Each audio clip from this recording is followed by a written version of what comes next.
Hello hello. कशी दिसते? मस्त आहे. ठीक आहे, तुझा आणि माझा कॉमन पॉईंट म्हणजे जो आहे तो आहे सिनेमा. आय रिअली थिंक की आपला जो ट्विनिंग वाला पॉईंट आहे तो आहे मूवीज.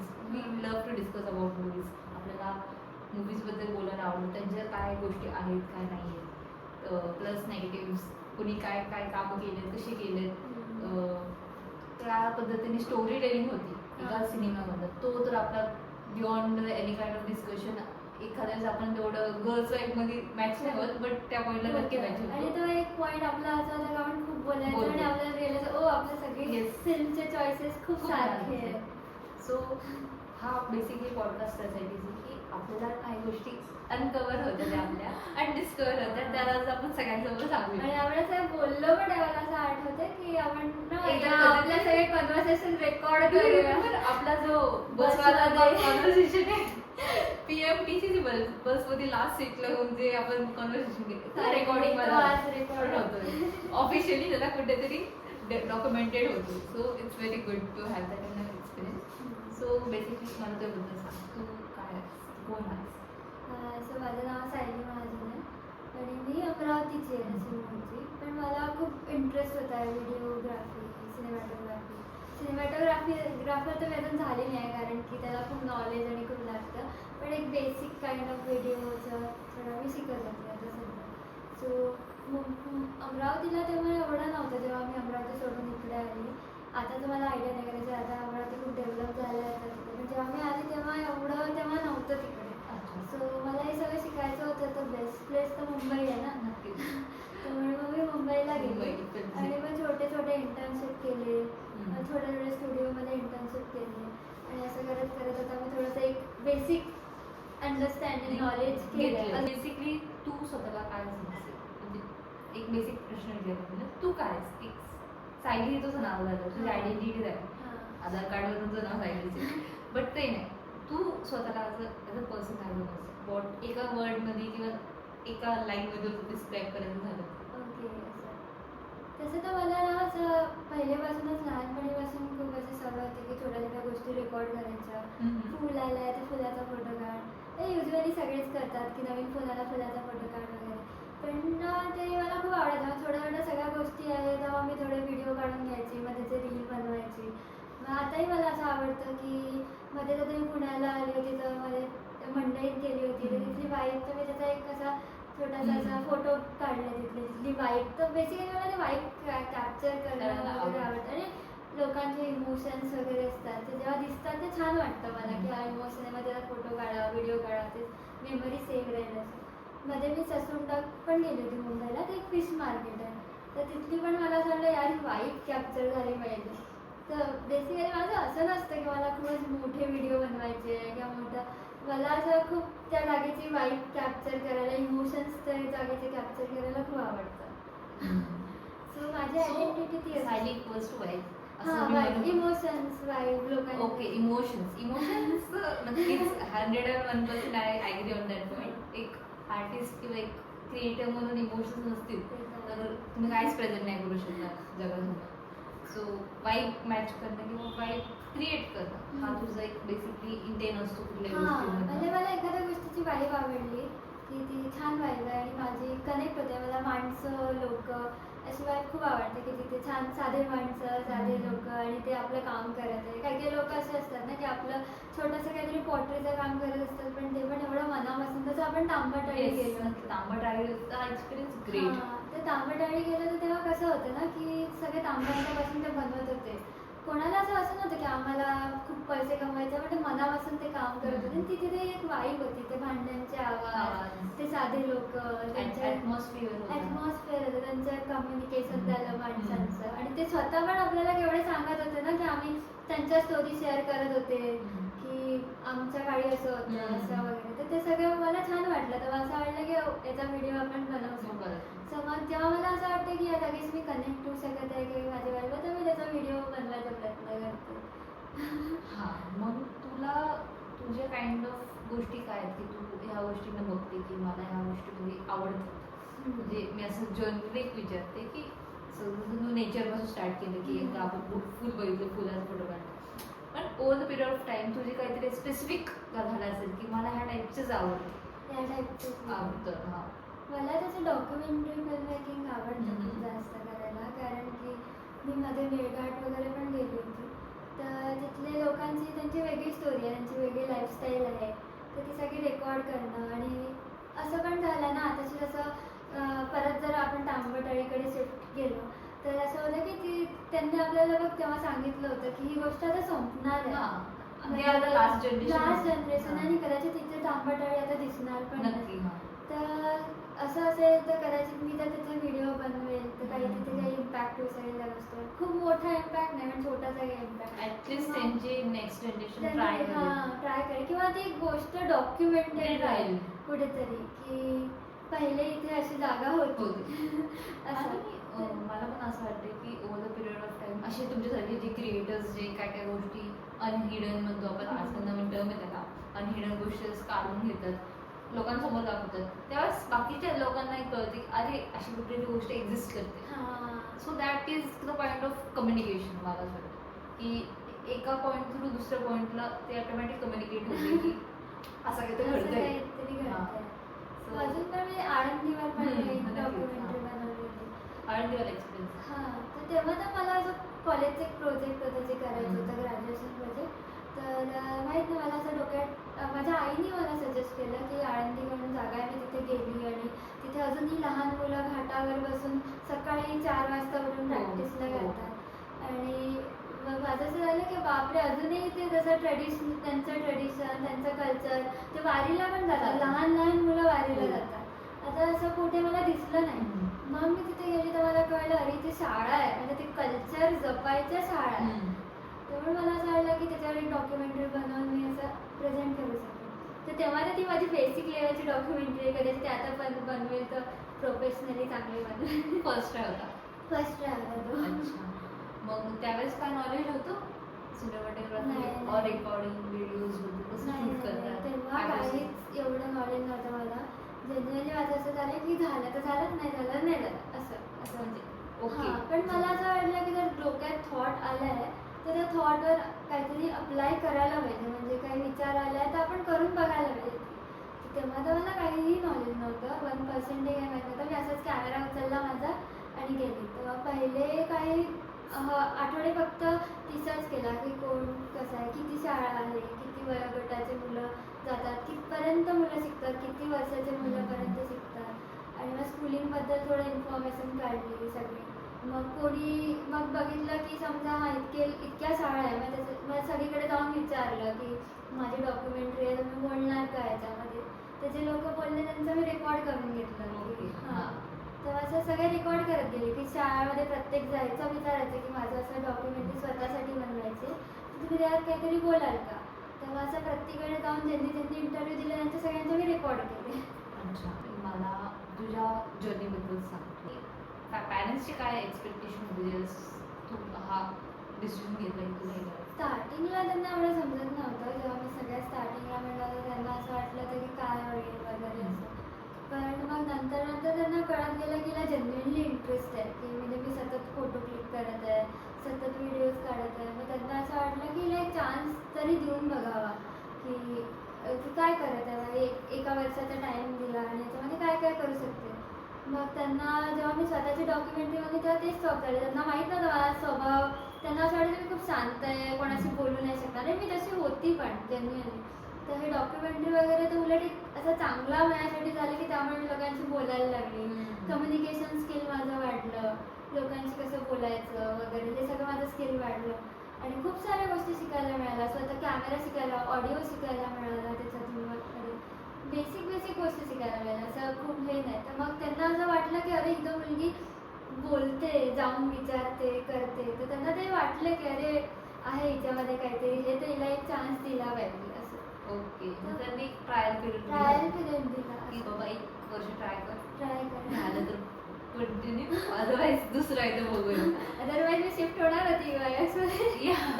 तर काय होता स्टील मी हा पॉईंट आहे की मला वाटतं की आपला कनेक्ट मूवीज रिलेटेड आहे की मला एवढं आठवते आपण बँग ऑन म्हणजे सारखं हा मूवी बघितला तू हा मूवी या मूवीज बघ या हा. मूवीज बघ असं. सो हा टॉपिक आपण मूवी डिस्कस केल्यात त्याच्यापेक्षा पण मूवीज काय असतात आपण ह्याच्याबद्दल बोलू की what is cinema or movie two.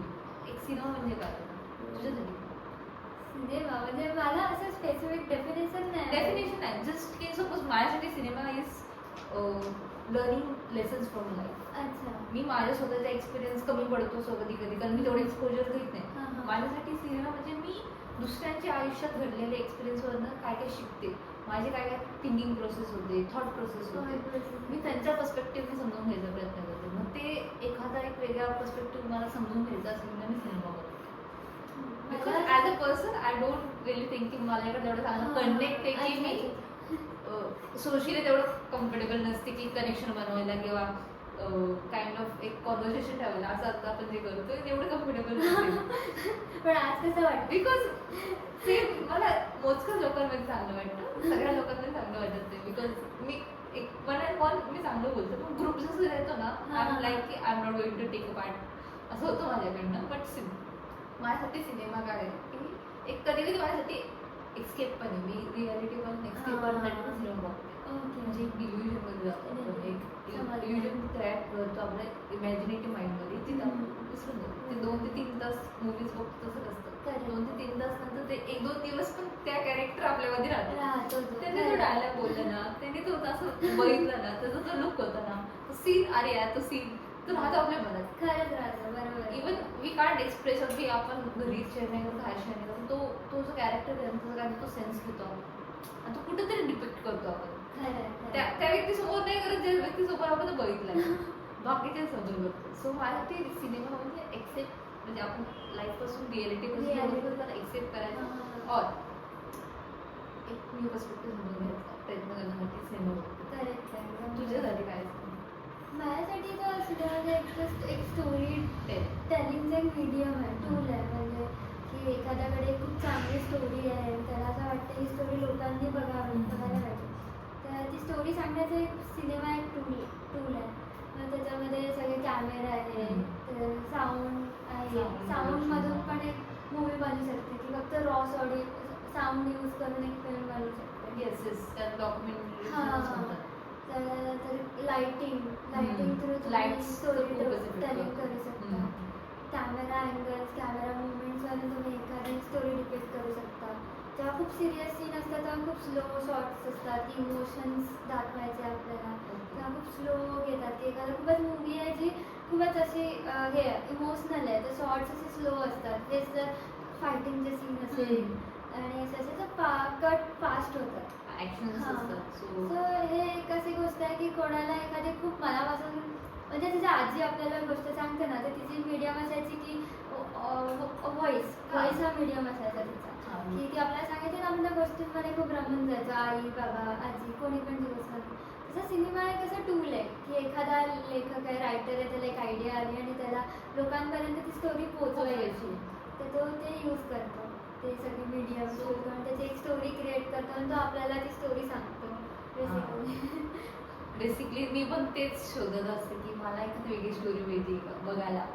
So तो एक न्यू लाईफ एक्सपिरियन्स आपल्याला बघायला मिळतो की अरे अशाही गोष्टी होतात आणि त्याला कोण ऍड्रेस करतो तर काही लोक जो त्या पॉईंटला तर मी नक्कीच माझ्यासाठी तो जो पॉईंट आहे ना की आपण रिजनल किंवा रिजनल मूवी जिथं असते तिथं एवढं रिअल लाईफ एक्सपिरियन्स शेअर केलं असतं. म्हणजे एवढं रिअल लाईफ असते की इट्स नॉट आपण सिनेमा जसं असतो की ओव्हर एक्झॅस्टरेट दाखवतात तसं नसतं. एकदम सिम्पल फॅमिली दाखवतात, घर दाखवतात. घरात प्रत्येकाच्या घरात प्रॉब्लेम असतात. ते घरातले प्रॉब्लेम्स फॅमिलीचे प्रॉब्लेम्स मग तसं बाहेर निघतो तसं आजूबाजूचे प्रॉब्लेम्स तसं ते रिजनल मूवीज असतात ना ते मला बेसिकली तो फर्स्ट दुसऱ्यासाठी कुठला होता. मी फर्स्ट मूवी जर पाहिला असेल तर मी मराठीपासूनच सुरू केलं आहे कारण माझ्या घरी आजी आजोबा मराठी चॅनल आमच्या घरी नेहमी असायचं. झी टॉकी झी मराठी हे सगळे लागले असायचे त्यामुळे पहिला सिनेमा मी जेव्हा बघितला ना तो मराठीच असेल असं. सो मी तेव्हा लहान मला पण आठवते तुम्ही किल्ला सारखी मूवी खूप मराठी मूवी नटरंग नंतर नटसम्राट सगळे मूवी आहे ते बालगंधर्व. सो माझ्या आई बाबांना पण सिनेमा आणि मूवी मूवी हे बघायला वगैरे जायची खूप सवय होती. तर त्यांनी मला असेच मूवी दाखवले बालगंधर्व सारखे कट्यार काळजात होती. तर त्यांचं माझं पहिलं इंट्रोडक्शन हे मराठी मूवीज होतं आणि तशाच स्टोरी असं बालगंधर्व एक किती सुंदर स्टोरी आहे. कट्यार काळजात कसली सुंदर, खूप सुंदर मूवी आहे.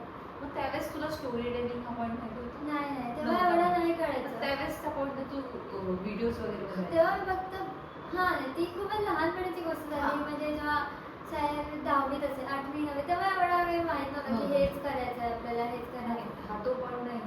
माझं काय म्हणणं होतं की त्यावेळेस तुझ्या व्हिडिओज तुला असं वाटत होतं की हा मी कधीतरी असं काहीतरी करेल? नाही असं तेव्हा नाही वाटलं. तो ड्रीम नव्हता. नाही तेव्हा तेव्हा होतं की काय चाललंय स्क्रीनवर हा. ते तुला समजून घेणार की ते काय आहे. मला ना असं वाटतं माझी सुरुवात अशी झाली की लहानपणीपासूनच माझ्या बाबांना फोटो आणि कॅमेरे खूपच आवडायचे. आमच्याकडे छोटा तो रोलवाला कॅमेरा होता आणि हँडी कॅमेराही होता. सो मला असं वाटतं माझ्या कुठेतरी माइंडमध्ये ते असं राहिलेलं असेल असं ड्रीम. तर ते असं आपोआप येत गेलं की माझे बाबा, जसं मी विचार केला ना, माझे बाबा समजा लहानपणीपासून सगळ्या मेमरीज मला रेकॉर्ड करत आहे. माझ्या डोळ्यासमोर हँडी कॅमेरा आहे, रोज माझे बाबा शूट करत आहे. तर मला असं वाटतं ते आपल्या याच्यात येईल ना की माझे बाबा एवढे शूट करत आहे, एवढं मेमरीज, आमच्या मेमरीज रेकॉर्ड करत आहे. तर कधी कधी मला असं वाटतं त्यांचं बघून बघून पण मी स्टार्ट केलं असावं की हा माझे बाबा करत होते, आता ते एवढे करत नाही पण मी करते आता असं. म्हणजे तू पहिल्यापासून बघते हा, कॅमेरा सोबत. तर मी त्यांना पण असं जेव्हा बाबांचं असं थोडं कमी झालं शूट करणं कारण त्यांच्या एजनुसार वगैरे, तेव्हा मी करायला लागली की आता ट्रिपला जायचं तर पहिले बाबांकडे हँडी कॅमेरा असायचा माझा, तर ते प्रत्येक गोष्ट शूट करायचं. पण नंतर आता त्यांचं बंद झालं ते करणं. आता कोणीतरी तर पाहिजे ना सगळ्या मेमरी, तर मी करायची असं. ओके, तू ओव्हरटेक केलं. तर मग असं झालं असेल की ते करता करता मला त्याच्यात खूपच आवड निर्माण झाली त्या गोष्टीची की अरे ते मला आवडतंय करायला असं. कुठला पॉईंट होता? तो पॉईंट कुठला होता? पॉईंट मी तुला खरं सांगू तर मी असं रॅन्डमली काढायला लागली. जसं मला फुलांचे फोटो काढ. जेव्हा आता माझ्या बाबांकडे साधा फोन होता तेव्हा मी फुलांचे फोटो काढ, पाण्याचे पाणी पडत आहे पावसाळ्यात त्याचं काहीतरी काढ, असं आता मी करत गेले. मग लॉकडाऊनमध्ये आम्ही समजा लॉकडाऊन जेव्हा संपलं होतं तेव्हा आम्ही मेळघाट गेलो. तर नाही तेव्हा घरी लॉकडाऊन चाललेलं. तर मी ना माझ्या आसपासचे, माझ्याकडे तेव्हा कॅनन 1300D म्हणून होता, तर त्या कॅमेऱ्याने फक्त माझ्या आसपासच्या गोष्टी रेकॉर्ड, बाहेर तर जाता येत नव्हतं. तर मग घरात पाऊस पडत आहे तर पावसाचा, आई काही बनवत आहे तर त्याचा व्हिडिओ काढ, आजी पोथी वाचत आहे त्याचा व्हिडिओ काढ, पक्ष्यांचे व्हिडिओ काढ. असं करून मग मी असं ठरवलं की याला आता जॉईन करू आपण असं. तो पॉईंट होता तुला की आता मला हे ट्राय करू. तर तेव्हा ना फिल्मोरा नावाचं एक एडिटर होतं, ते फ्रीमध्ये चालायचं पण त्याला हे यायचं वॉटरमार्क यायचा.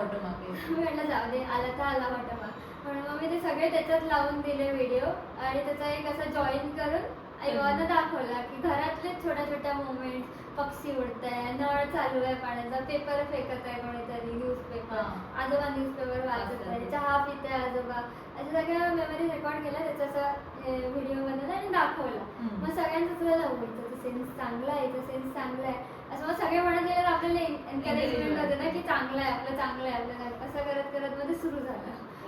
तो म्हणजे इन शॉर्ट लॉकडाऊन पॉईंट लक्षात आलं. लॉकडाऊन झालं म्हणून तर तू कॅमेरा हातात घेतला.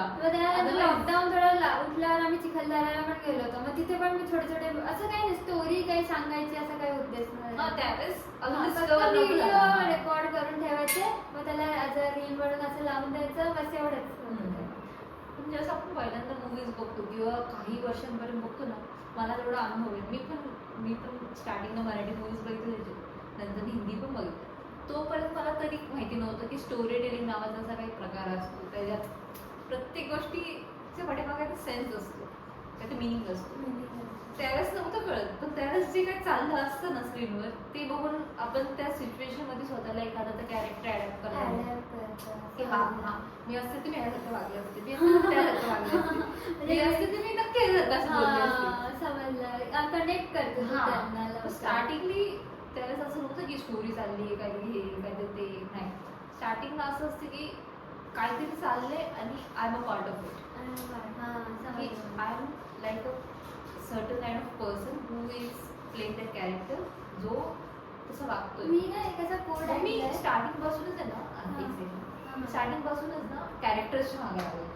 अच्छा. मी स्टोरीजकडे लक्षच द्यायची नाही की काय झालं स्टोरीज मध्ये, पण त्यानंतर नंतर मला लक्षात आलं स्टोरीज आहे पण कॅरेक्टर्स आहेत. बसचा व्हॉल्यूम काय, आपण वरनं बघायला गेलो तर काय स्टोरी. हा, हा. आता जसं कॅरेक्टर येतात, थीम येते, सॉन्ग येतात, कॅरेक्टरची कॅरेक्टरिस्टिक्स हा, येतात, हा. मग कॅरेक्टरचं बॉडी लँग्वेज येते, कॅरेक्टरचे डायलॉग्स येतात, ते पुढे येतं. पण पहिला आधी रायटरने स्टोरी लिहिल्याशिवाय ते कॅरेक्टर मला कुठं आलं? आवडलं. खरी गोष्ट. हा. दे मला कुठला कोट? मी ना असं खूप असं एक ऐकलं होता कोट, आता आठवत नाही मला, पण कुठेतरी ऐकलं होतं, कोणत्या मूवीतला पण असेल मला माहित नाही. तर त्यात असं होतं की सिनेमा आपल्याला काळ विसरायला लावतो. म्हणजे सिनेमा आपल्याला नातं आपल्याला तेव्हा बघताना भूतकाळ आठवतो, नातं प्रेझेंट काळ आठवतो, नातं फ्युचर आठवतं. तो जो काळ चालू असतो तो सिनेमाचा काळ चालू असतो. आता आपण प्रेझेंटमध्ये असतो, आता आपण फ्युचरमध्ये असतो, आता फास्ट कशाचीच टेन्शन नसतं, तो फक्त मोमेंट त्याला सिनेमाचा. कुठले मूवी जॉनर्स तुला आवडतात किंवा तू काय एक्सप्लोर केलं आतापर्यंत? मला पण तुझ्यासारखीच मूवी आवडतात, म्हणजे एकदम सिम्पलिस्टिक, जे अजून काहीतरी छान मेसेज जातोय आणि जे आपल्या डेली लाईफस्टाईलला कनेक्ट, म्हणजे लोकांना कनेक्ट होऊ शकतो. आपल्याला जे लोक आहे, मिडल क्लास लोक आहे, आपल्या ज्या या जगात राहत आहे नॉर्मली असे जेवढे पण सगळे लोक आहे, तर त्यांना एक असा कनेक्ट होऊ शकेल असे मूवी, इमोशनली वगैरे असे मूवी मला पण आवडतात. जसं मध्ये मी आत्मा पॅम्पलेट बघितला ना, असं 1-8 वर्ष झालं त्याचा, आशिष बेंडे डिरेक्टर होता त्याचा, पण खूप सुंदर मूवी होता. त्यात एक सोशल मेसेज होता, म्हणजे कास्टिझम विषयी. अच्छा. पण त्यांनी तो एका स्टोरी, म्हणजे लव्ह स्टोरीमधून एवढा सुंदर दाखवला आहे ना, त्याचं डिरेक्शन एवढं छान होतं, त्याचं स्टोरी टेलिंग, कॅरेक्टर बिल्डिंग एवढं छान होतं. तो मूवी खूप छान आहे. म्हणजे त्याच्यात एक सोशल मेसेज होता, पण त्यांनी तो एकदम सिरियस वेमध्ये नाही दिला. त्यांनी एका लव्ह स्टोरीमधून खूप सुंदर यांनी तो एक्सप्लेन केला आणि त्याचं डिरेक्शन पण खूप छान होतं. तसंच 3 ऑफ अस नावाचा एक मूवी होता, त्याच डिरेक्टरचा, त्या डिरेक्टरचं नाव Avinash Arul. Sir correct. So त्याचा जो किल्ला आहे मूवी, किती सिम्पल आहे ना, किल्ला मूवी खूप to the point to the point. खूप मेमरीज त्याच्यामध्ये. Memories हा, आहे. आपल्याला नॉस्टॅल्जिया फील होतं की अरे माझ्या चाइल्डहुड मध्ये असं कसं झालं. हा. आणि ते समुद्र किनारा, त्याचं सिनेमॅटोग्राफी, लोक तिथले माणसं, त्या मूवीमध्ये, त्या मूवीचे कॅरेक्टर तेवढे स्ट्रॉंग आहे. 3 ऑफ अस पण असा 3 of Us किती सुंदर कॅरेक्टर खूप सुंदर आहे. तो फुल सगळ्यांची अशी नॉस्टॅल्जिया मध्ये गेलेला आहे. हां. पण दिस व्हेरी रीच, म्हणजे प्रत्येकाला स्कूल लाईफ मध्ये काही नाही अशी फेज मधून जातात. मध्ये जाऊ शकतात. काही तो ठीक नवीन. phase त्यांनी हां. किती छान दाखवला. नंतर एका पिरियड ऑफ टाइम नंतर तो स्पेस रिलीव्ह करतो ते. हां. खूपच मस्त दाखवलं तर त्यांनी. मला पण अशा टाईपच्या मूवी आवडतात, ज्याच्यातून खूप असं छान कनेक्शन, छान बॉन्डिंग होईल त्या फ्रेंड्सची, अशी मूवीज मला आवडतात. जसं तू म्हणे मला माझ्या जुन्या काळात नॉस्टॅल्जिया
इंडियनचं तेच तर आहे ना, की ते प्रत्येक त्यांच्या मूवीमध्ये त्यांचं कल्चर ते शो करतात, करतात. स्ट्रॉंगली शो करतात. त्यांची स्टोरी टेलिंग तशीच असते की तशीच असते. आमच्या इथं असं घडतं असं. बद्दल अडॅप्टेशन केलं होतं म्हणजे ती मी नाहीये फॉर अ सर्टन म्हणजे काय गोष्टींमुळं किंवा काय म्हणजे Influence. काय काय इन्फ्लुएन्स असे झाले की मला ते गोष्टी करायला लागतात. तिथं ते गोष्टी येतात की नाही स्टील मला असं वाटतं की मराठी सिनेमा नीट एक्सप्लोर केला नाही. पण आहे मराठी मूवीज मध्ये पण खूप जास्त ऑडियन्स असे- नाही ना आपली audience ऑडियन्स नाही. एवढी सेन्सिबल नाहीये. हा, जसं साऊथ किंवा इंडियन मग- वाले कसे त्यांनी कसली मूवी बनवली माहिती त्यांना की आता दोन पंच केल्यावर काही गाडी उडत नसते पण ते दाखवतात ओव्हर रिअलिस्टिक दाखवतात किंवा ओव्हर रिअलिस्टिक दाखवतात पण तसं नसतं आपल्याला माहिती तसं पण त्यांची ऑडियन्स त्या गोष्टीला सपोर्ट करते they are true to their cinema किंवा त्यांचे त्यांचे लोक त्यांचं कल्चर हा. त्यांच्या माणसांना खूप बिकॉज जास्त- तिथला जो हिरो आहे तो सूट बीट घालून पंच नाही करत तो सारे लुंगी घालूनच पंच करतो एक टी तेच शर्ट तर घालूनच म्हणलं ना punch की करतो. तिथले लोक खूप ऍक्सेप्ट करतात हा. त्यांचं कल्चर आणि त्यांच्या लोकांना इव्हन आपण बघ ना की तिला बघितलं की साऊथ इंडियन हिरोजला पण ते देवासारखं मानतात. अरे मंदिर आहे तिथं साऊथ इंडियन लोकांचे म्हणून हिरोजचे ते त्यांचं कल्चर आणि त्यांची लँग्वेज खूप जास्त त्यांचे म्युझिक पण बघ ना त्यांच्या म्युझिक मध्ये किती त्यांचे इन्स्ट्रुमेंट्स असतात. सगळ्यात best Kantara is that example of music culture कसं जपलं कल्चर कसं आणलंय लोकांसमोर आणि मराठीमध्ये पण असे मूवीज आहेत पण that is unexplored by their own audience निवड किती छान यूड इज द मूवी प्रत्येकाने बघायला पाहिजे प्रत्येक नटरंग नटरंगच नक्कीच बघायला पाहिजे नटरंग एक काइंड ऑफ ऑडियन्स आपण सगळ्यांनीच बघितली आपल्या ह्याच्यात आपल्या चाइल्डहुड मध्ये किंवा आताही बघतो पण खूप कमी वेळा बघतो पण आता मला असं वाटतं की मराठी सिनेमा ऑडियन्सकडनं एवढं एक्सप्लोर झाला नाही मी पण जाते मी एवढी मूवीज बघते पण माझ्याकडनं आहे ना मराठी मूवीज खूप कमी बघितल्या जातात मी बघते तू जर सांगितलं किल्ला हा बघितलाय नटरंग पण बघितलाय आमचं बघितलाय बट लोक आपण काकस्पर्श त्या मूवी बोलत नाही आपण गुलाबजामुन मूवी आणि इट्स व्हेरी गुलाबजाम माझा असा गोटू मूवी आहे ते हा. असा लावला की ठेवून देते असं. आणि बाकीची कामं पण करता करता त्या मूवी मध्ये एंगेज किती सुंदर स्टोरी आहे ना हा. की एक फॉरेन मधून कोणीतरी एक मुलगा आहे त्याला स्वयंपाक बनवणं शिकवायचं असतं आणि पण त्याला कुणाकडनं शिकायचं असतं एका अशा व्यक्तीकडनं की जी कोणाशी बोलत नाही कोणाशी सोशली होत नाही सोशल होत नाही आणि ते पण ती पण म्हणजे ती जी कॅरेक्टर दाखवली आहे त्याच्यामध्ये ती पण किती याच्याशी म्हणजे तो म्हणजे तिला किती हेल्प करतो तो पण तिला ती पण एकदम सोशली हे होते मला शब्द नाही येते हा ती स्वतःला बदलायचा प्रयत्न करते. बदलायचा प्रयत्न करते म्हणजे स्टार्टिंगला नाही करत ती त्याला खूप दाखवते की I am this I am that की म्हणजे तिला असतं कारण तिचा जो स्वयंपाक करायला तो तिचा गुण असतो एक क्वालिटी दे पण स्किल खूप सुंदर story. हा स्टोरी वाईज आणि ते दोन ऍक्टर Correct होतं. चांगलंच काम केलं त्याला जेवण असं बघून वाटतं की महाराष्ट्रीयन फूड खाल्लं खायला पाहिजे पाहिजे मग तिथे येतो आपला कल्चर की आणि एवढ्या गोष्टी होतात मग त्या हिशोबाने मग साऊथ इंडियन सिनेमाने सेम टॉपिक आहे फूड रिलेटेड आहे मग त्यांनी बनवलं the great Indian kitchen Indian house पाहिजे आता तिथे बॉलिवूड आले गुलाबजाम पण खूप कमी लोकांना बघितलं. आणि माहितीच नाही. बघायला आहे movie आहे. आणि वाळवी नावाचा हो, वाळवी नावाचा. अरे बघा तुम्ही यार. मराठीमध्ये किती युनिक एक्सप्लोर Story केलं आहे, त्यांनी हा. जॉनर नवीन Storytelling. स्टोरी आणि किती नवीन स्टोरी खूप छान. एक्सप्लोर केली आहे हा ते माहिती ते रिजनल नाही घेत पण ते रिजनल मध्ये न घेतं पण ते एक काइंड ऑफ चांगलं प्रेझेंटेशन आहे त्यांचं की काय सांगायचंय काय मेसेज द्यायचा at the end of the movie काय कळतं आता आपण प्रत्येक आपण एवढे 4 वाजता मूवी लावतो त्या एंडमध्ये आपल्याला शिकायला मिळतं एक माणूस म्हणून काही नवीन गोष्ट कळतं आपल्याला की इट्स गुड म्हणजे मराठीमध्ये पण असे मूवी बनतात आहे फक्त आय गेस ते ऑडियन्स पर्यंत ऑडियन्स वेगळाच पॉईंट ऑफ व्ह्यू चालले आपण तू आपण जे बनवतो जे करतो ते बघायला ते तयारच नाही तुला काय म्हणतो मराठी सिनेमा बद्दल सांगते की मराठी सिनेमा किती मला असं वाटतं तो पोचत नाही लोकांपर्यंत असं असू शकतं की मला असं वाटतं की काय आता तरी- जसं आत्मकान्वेट मूवी झाला तो गुलाबजाम नावाचा मूवी झाला तर आय गेस हे नावं पण लोकांपर्यंत पोचली नाही. तर मला वाटतं सुरुवात तिथून आहे की कदाचित ते लोकांपर्यंत प्रॉपरली पोचल्या जात नाही असं पण असं वाटतं कारण मी किती लोकांना विचारलं आत्मकान्वेट पाहायला का तर लोकांना कोणता मूवी आहे हा मला माहित नव्हतं या मूवीबद्दल असं होतं नक्कीच मी मी तुला सांगते ना, तू जेव्हा सांगितलं तेव्हाच मी असं काहीतरी गेस केलं की असं काहीतरी आहे. तर मला असं Because वाटतं मी की- स्वतः मराठी मूवी बद्दल अनएक्सप्लोर आहे. हां, कारण खूप rare. मी खूप लोकांशी बोलली तर खूप लोकांचा पण हा पॉईंट असतो की मराठीमध्ये काहीतरी वेगळं एक्सप्लोर केलं पाहिजे. ते लोक इंटरेस्टेड आहे नवीन काहीतरी बघायला, पण कदाचित ते लोकांपर्यंत पोहोचल्या जात नाही असं काही आहे का, असं असू शकतं. जीवाची चौका बघितलं तर किती युनिक अरे इट्स व्हेरी आपल्या यंग जनरेशन साठी पॉइंट यंग जनरेशनसाठी एकदम. की they are- मला असं वाटतं ना, मराठी मूवीचा एक टाइम पिरियड होता, एक काळ होता. एक काळ होता, कारण की त्या काळी अशीही बनवा बनवी हां, हां. कितीच युनिक मूवी अशी बनवली नंतर फन जॉनर पण भरपूर आहे ती झपाटलेल्या kind of. झोपाटलेला. मग त्या झोपाटलेला किती हिट झाला, झाला. बनवा बनवी किती हां. अजून ती ऑडियन्स पुढे गेली की त्या ऑडियन्सच्या पुढे काय झालं मला असं वाटतं त्या गोष्टीचं प्रमोशन ती होती ऑडियन्स वळाली त्या movies कडे. असं झालं. असू शकतं असं. पण म्हणजे नाटक मी जेवढं बघितलं हाऊसफुल असतात, म्हणजे मी रोज बुक करायला जाते आणि शो हाऊसफुल झालं. हो. अच्छा. आताच एक म्हणजे खूप मी याचा इंस्टावर पाहिलं, खूप रील व्हायरल होतं, ते म्हणजे देव बाबळी नावाचं एक नाटक. नाटक. तर ते नाटक मला असं बघायचं होतं आणि खूप इंस्टावर रील चाललंय आणि मी बुक करायला गेली तर सीट आहेच नाही, सोल्ड आउट. Sold out. मला आता एक मिळालं, त्याच्यामध्ये 2 अवेलेबल होते, तर मी ते 2 केले. ही आली ती. मग सई रे सईचा एक हां. लागलेला आहे प्रयोग मुंबईमध्ये, तर तो आता या 18 मेला आहे त्याचा शो, आणि मला त्याची तिकीटं मागच्या 18ला बुक करावं लागले आणि त्यामुळे ऑलमोस्ट फुल होता तो. Almost तर काय no chance. Chance sold out असेल पूर्ण असं. तर मी जेव्हाही हे बघायला जाते तेव्हा ते ऑलवेज थिएटर भरलेच असतात. ऍटलीस्ट नाटक ऍटलीस्ट जपून आहे की नाटक बघायला ऑडियन्स जाते. मराठी ऑडियन्स तिकडे कला आहे. मराठी ऑडियन्स आहे, नाटक बघणारी. अशी आहे की बघणारे एक ऑडियन्स आहे. मला असं वाटतं एक नाटकाचं मराठी याच्यामध्ये खूप आधीपासून एक कल्चर राहिलेलं आहे आणि ते कल्चर अजूनही आहे, कमी नाही झालं आहे ते कुठेच. ते कल्चर नाटक करणारे होते त्यांची जी जशी कम्युनिटी वाढत गेली Community वाढत. हा ती एक्झिस्टिंग कम्युनिटी पण आहे त्यांची की ते हां. खूपच एक्सप्लोर केलं त्यांनी आणि असे नाटक आणतात येत लोकांसमोर. आणतात. त्यामुळे ते काइंड ऑफ ऑडियन्स जाते. जाते. आता या काळामध्ये थोडी मराठी ऑडियन्स कमी झाली आहे. मराठी एक तर हे पण एक रिझन आहे की त्यांच्याकडे ते पोचत नाही, तर आपण आपल्यासारख्या लोकांनी पोचवलं पाहिजे की अशा मूवी मराठीत पण एक्सप्लोअर होतात आहे.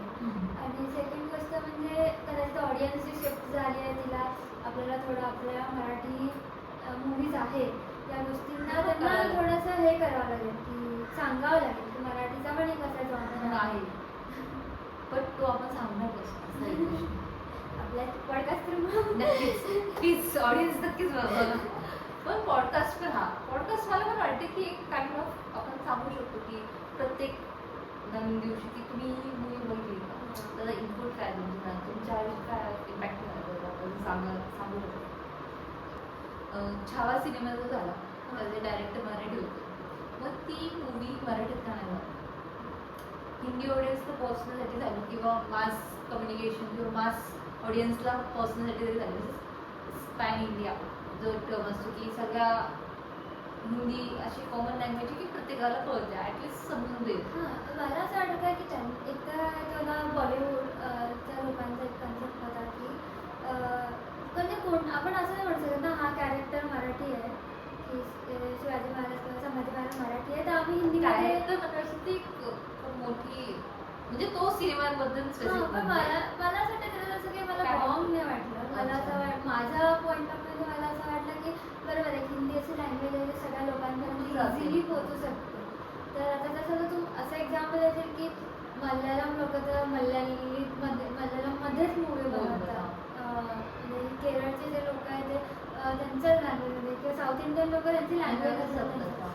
पण असं नाही, मला असं वाटतं ना साऊथ इंडियन लोकांचा तो पॉईंटच नसतो की ही मूवी आहे ना सगळ्या वर्ल्डवर बघितली गेली दे पाहिजे. आर ओन म्हणजे त्यांच्याकडे स्वतःची ऑडियन्स मूवी ना आहे. त्यांच्यासाठी बनवतात, बनवतात. त्यांचा तो उद्देश नसतो. पण छावा अशी एक मूवी होती जी त्यांचा मेन एम असा होता की ही मूवी सगळ्यापर्यंत पोहोचली पाहिजे.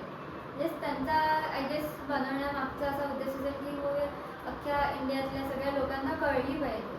त्यांनी असा म्हणून त्यांना वाटलं ही मूवी जर हिंदीमध्ये बनली तर बेटर होईल. आणि असं नाही ना की समजा जर समजा एक संभाजी महाराजांवर ठरवलं मूवी बनवायचं, तर ते त्यांच्या लँग्वेजमध्ये का नाही बनवू शकत?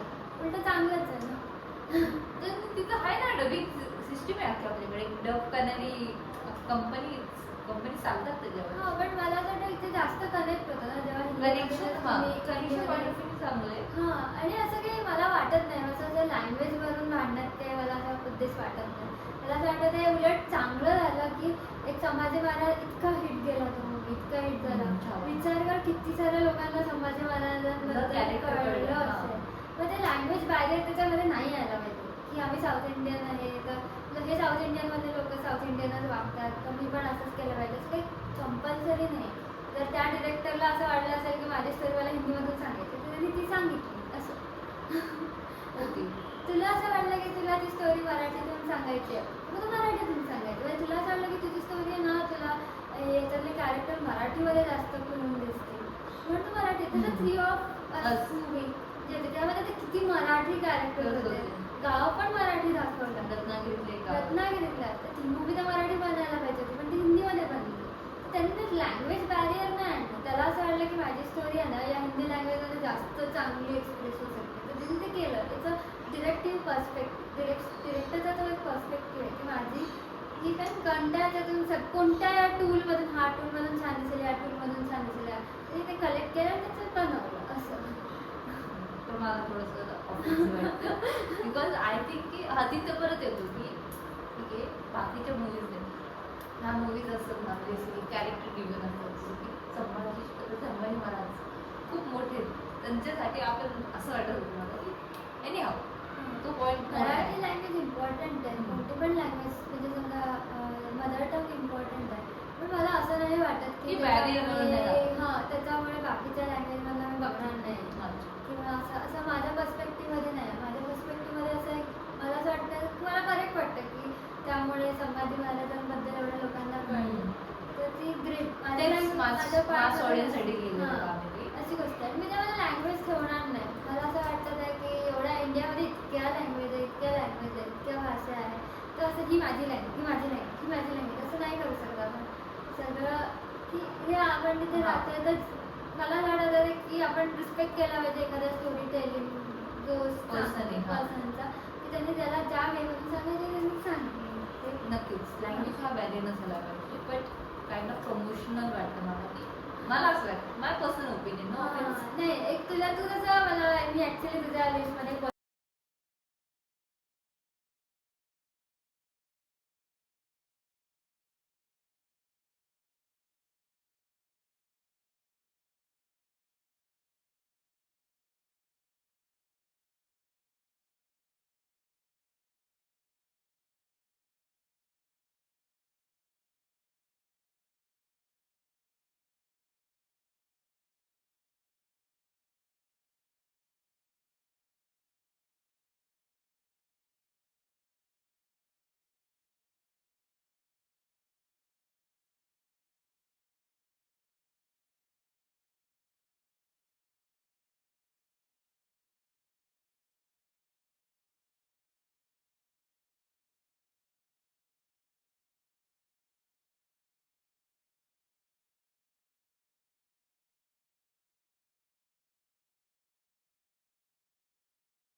नॉलेज असणं किती गरजेचं असतं.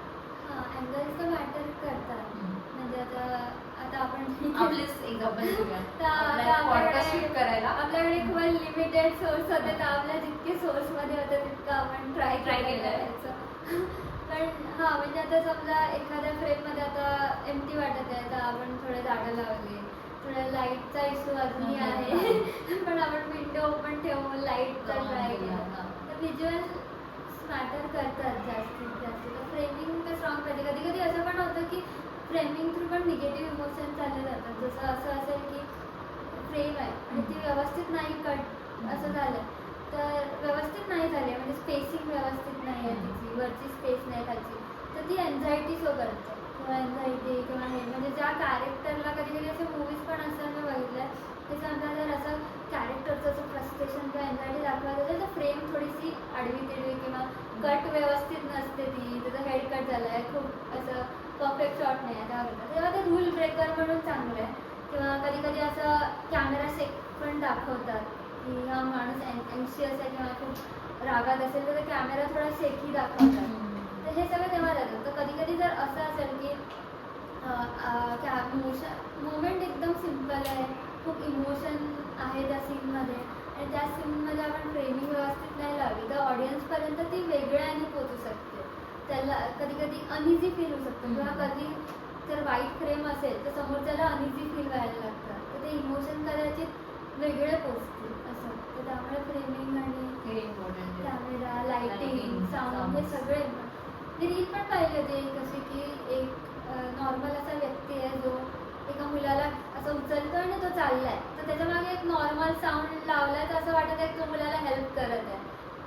एक असं इमोशन घेऊन पण हेच त्यांनी एका ह्याच्यात असं दाखवलं होतं की एका याच्यामध्ये त्यांनी असं खूप हार्श म्युझिक निवडलं होतं तर असं वाटत होतं मुलाला किडनॅप करून घेऊन चाललंय.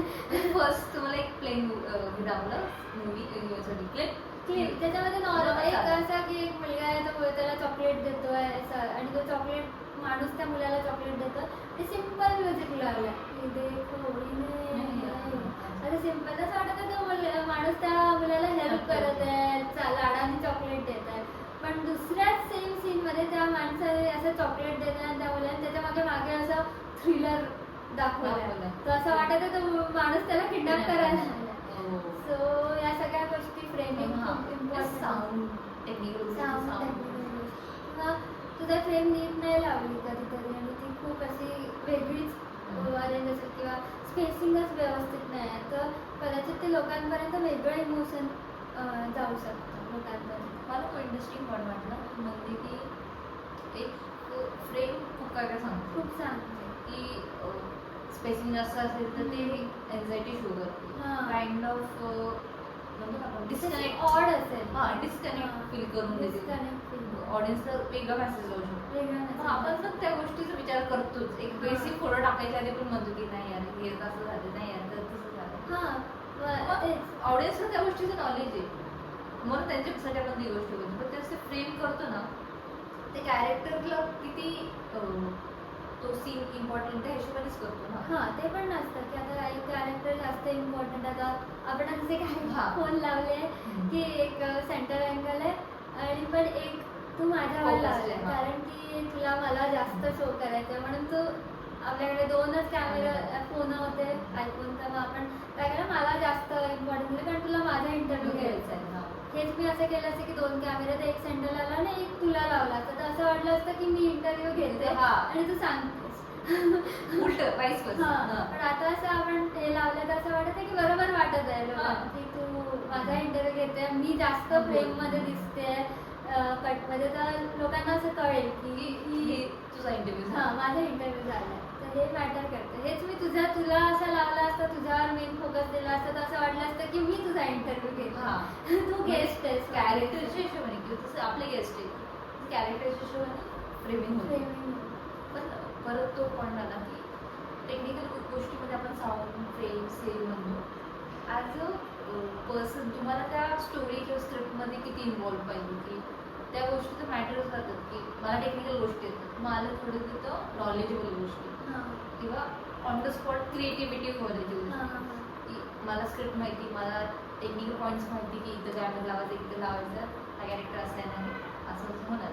तू आता बेसिक तुझा बॅकग्राऊंड विचार केला आता तू वेडिंग शूट्स करते पण असतं स्क्रिप्टिंग जरी नसते पण तुमच्याकडे प्लॅन असतो. स्टार्ट कुठं करायचे, ब्राईड कुठं थांबेल, ग्रूम कुठं थांबेल, अशा गोष्टी होतील, फॅमिलीजचं कसं होईल, कोणाला किती फ्रेमिंग द्यायची. मग तिथं तुमच्या क्रिएटिव्ह पॉईंट्स आहेत, तुम्ही कसे क्रिएटिव्हली हँडल करता त्या गोष्टी, मग तुम्ही कसं करता? कळलं ना, म्हणजे शब्द सांगते जस्ट आपल्याला टेक्निकल गोष्टी क्लिअर असतात. सीन बेसिकली सिम्पल आहे की आपल्याला 2 जणांचे अँगल्स घ्यायचे, पण ॲज अ पॉईंट ऑफ क्रिएटिव्हनेस आपण तिसऱ्या अँगल थ्रू दाखवतो. सपोज 2 कॅरेक्टर असे बोलतात, मी असंही कॅमेरा लावू शकतो. आता समजा आमच्या ज्या वेडिंगमध्ये असं असतं की जर समजा वरमाळा चालली आहे, वरमाळा टाकायची तर एक मेल ब्राईडवर आहे, ग्रूमवर आहे, सेंटरमध्ये आहे कॅमेरा. पण ना मध्ये मध्ये आम्ही एक कॅमेरा रिॲक्शनवर ठेवतो. लोकांचे काय इमोशनल, लोक फुलं फेकत आहेत, टाळ्या वाजवत आहे, ओरडत आहे, हे सगळे व्हिज्युअली किंवा याच्यामध्ये इम्पॅक्ट करतात. आणि एक थोडासा ब्रेक पण मिळतो की व्हिज्युअली तू बघायला गेली की फक्त मी ब्राईड दाखवत आहे, ग्रूम दाखवत आहे, सेंटर अँगल, एक 3 अँगलमध्ये खेळत आहे, फक्त ब्राईड ग्रूम एवढेच 2 चेहरे दिसत आहे थोड्या त्या मिनिटासाठी. तर जेव्हा मी रिॲक्शन दाखवतो तेवढ्या त्या याच्यातून लोकांना ब्रेक मिळतो, लोकांना ब्रेक मिळतो बघायला की अरे नवीन कोणीतरी कॅरेक्टर आलं असं टाईपचं. सो ते इम्पॉर्टंट असतं त्या छोट्या छोट्या गोष्टी की असं जाता नाहीत करू शकत की नेहमी नेहमी ब्राईड अँड ग्रूम दाखवले, तर मध्ये मध्ये ह्या गोष्टी थोड्या पीस देतात की थोडं चांगलं वाटतं बघायला.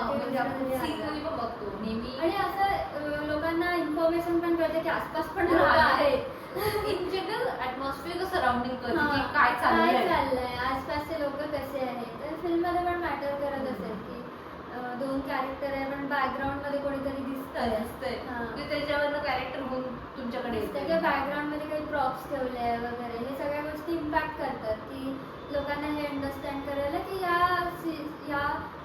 या जिथे ते कॅरेक्टर बसले आहे किंवा काय करत आहे तिथलं ॲटमॉस्फिअर कसं आहे हे समजण्यासाठी. ॲटमॉस्फिअरसाठी आणि पॉईंट ऑफ तो आहेच. मग तुमच्यासाठी क्रिएटिव्हिटी हा शब्द काय?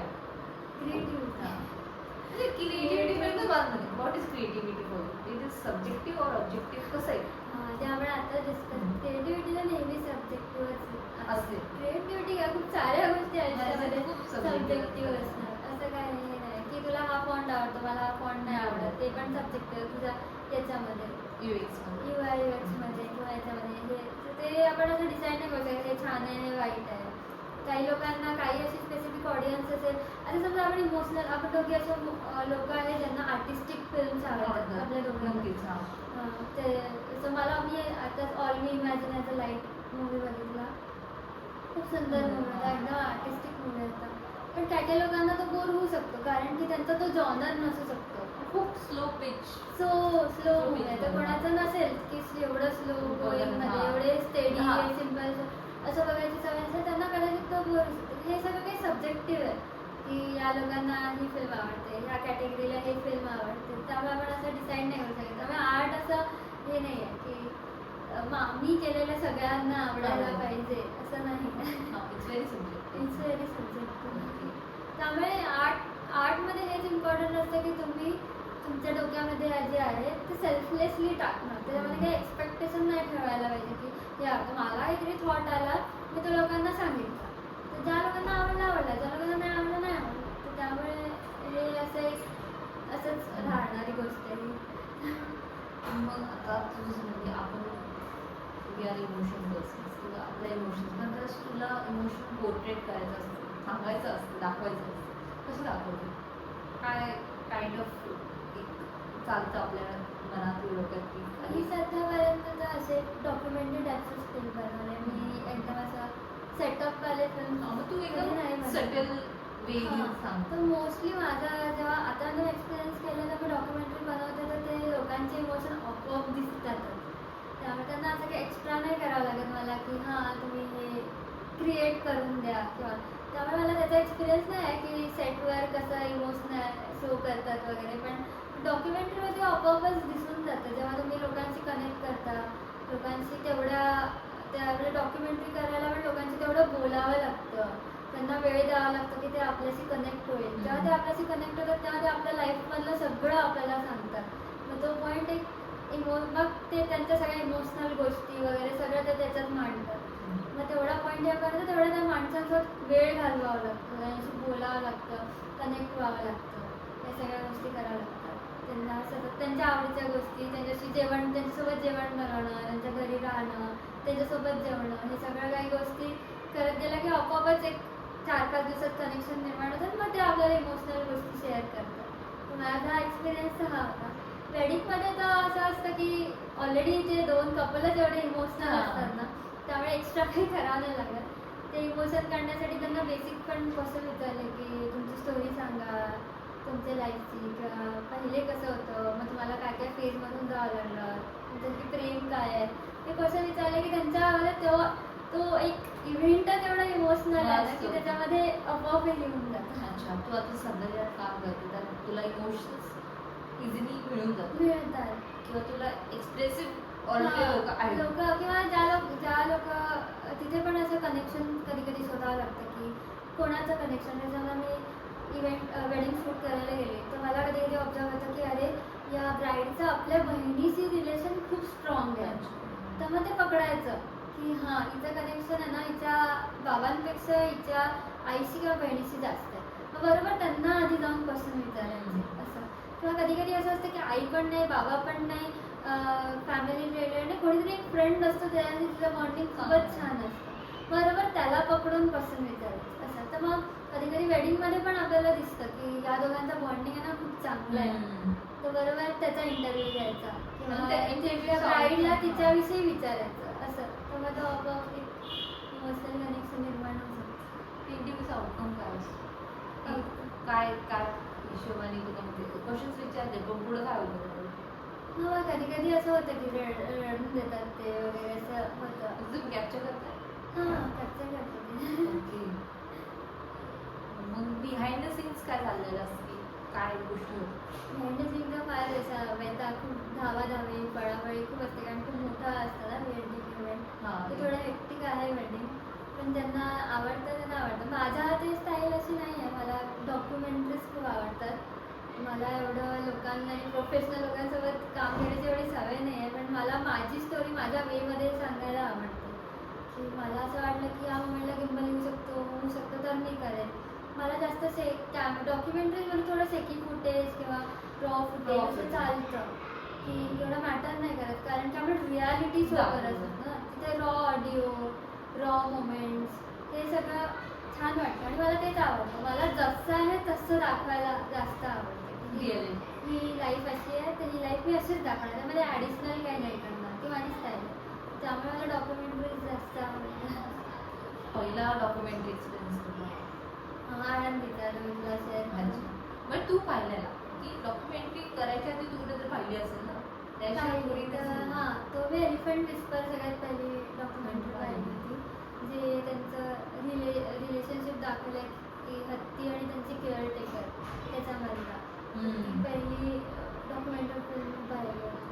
तेव्हापासून जरा क्लिक झालं की हा जॉनर मला तेवढ्या लेवलपर्यंत अजून पोचली नाही, त्यासाठी अजून खूप प्रॅक्टिस लागणार आहे. पण हां, मला एक जॉनर माझा कळला आहे की मला काय जॉनरमध्ये फिल्म्स बनायचं. हां. मग तुम्हाला वाटतं की रिअल लाईफ सिनेमेज किती इम्पॅक्ट करू शकतात मुव्हीजला? जसे डॉक्युमेंटरी हा रिअल लाईफच झाला, रिअल स्टोरी दाखवत असतो. तिथं जरी स्क्रिप्ट असते तरी पण फ्रेम हे ते सगळं खूपच रिअल असतं, रिअल असतं की ते जसं आहे तसं दाखवलं. किंवा डॉक्युमेंटरीमध्ये असं पण असतं की एखादा मोमेंट चालला आहे, काहीतरी चाललं आहे, तर मी मुद्दामून जाऊन की नाही तुम्ही इथेच बसा, तुम्ही असं करू शकतो, असं काही प्रॉब्लेम नाही. पण आता समजा कोणी काहीतरी करत आहे तर मला तिथे जाऊन तशी फ्रेम घ्यावं लागेल. कोणी काहीतरी इंटरेस्टिंग करत आहे पण बॅकग्राऊंड चांगलं नाही, तर मी त्यांना असं नाही म्हणू शकत की उठून या ना इकडे बसा, तर किंवा इकडून आहे ना असं करा असं मी नाही म्हणू शकत. मला तो रॉ मोमेंट तसाच कॅप्चर करावा लागेल. सो मला ते जास्त आवडेल तसं करायला. ठीक आहे. What is your dream to shoot? काय शूट करायला आवडेल? मला आता पण असंच वाटतं की मला माझंच काहीतरी शूट करायचं आहे, ज्याच्यामध्ये माझी स्टोरी असेल. जसं मी तुला म्हणते की आर्ट सब्जेक्टिव्ह आहे, तसं कदाचित असं असू शकते माझी स्टाईल वेगळी असेल किंवा कोणाला आवडणार नाही, असायला पण आवडेल. पण मला ती स्टाईल आवडते. तर माझं असं आहे की जसं आपण असं म्हणलं की स्टोरी टेलिंग एक टूल आहे स्टोरी सांगायचं. तर मला डोक्यामध्ये पण काही असेल तर मला ती माझ्याच वेनी सांगायची आहे, माझ्याच वेनी मीडियम चूज करायचे आहे की हे माझ्या स्टोरीसाठी टेलिंगसाठी हे उपयोगात आहे, हे उपयोगात आहे. किंवा मला गिम्बल नाही वापरायचं आहे, मला हे वापरायचं आहे, मला हे असं. तर हे माझं चॉईस राहील, ते मला त्याच पद्धतीने बनवायचं. ते माझ्यासाठी एक ड्रीम आहे की माझी स्टाईल मला पोचवायची आहे लोकांपर्यंत आणि त्या माझ्या स्टाईलनी मला स्टोरी सांगायचा प्रयत्न करायचा आहे की ही माझी स्टाईल आहे आणि बघायचं आहे की लोकांना कशी वाटते, काय त्याचा रिस्पॉन्स येतो. तुझ्या ड्रीममध्ये तुझं स्टोरी टेलिंग जो पॉईंट असेल तो हायलाइटेड असेल काय? मला जास्त स्टोरी टेलिंग खूप रिअल टाईम मूवी की ज्याच्यामध्ये सगळं रिअलिस्टिक दिसतं आहे, खूप रॉ ऑडिओ आहे, स्लो मोशन शॉट्स जास्त नाही आहे कारण सगळं रियालिटी आहे ना. तर मला स्लो मोशन किंवा स्पीड वाढवणं असं काहीच नाही, मला तसं तसं दाखवायचं आणि खूप रॉ ऑडिओ यूज करायचं असं माझ्या डोक्यात काहीतरी चाललं आहे. आणि थँक्यू सो मच. तू पण थँक्यू सो मच. मला पण खूप सारं एक्सप्लोअर करायला नक्कीच. मला पण नवीन गोष्टी कळायला की अरे बाबा असंही असतं तसंही असतं अशा गोष्टी होतात.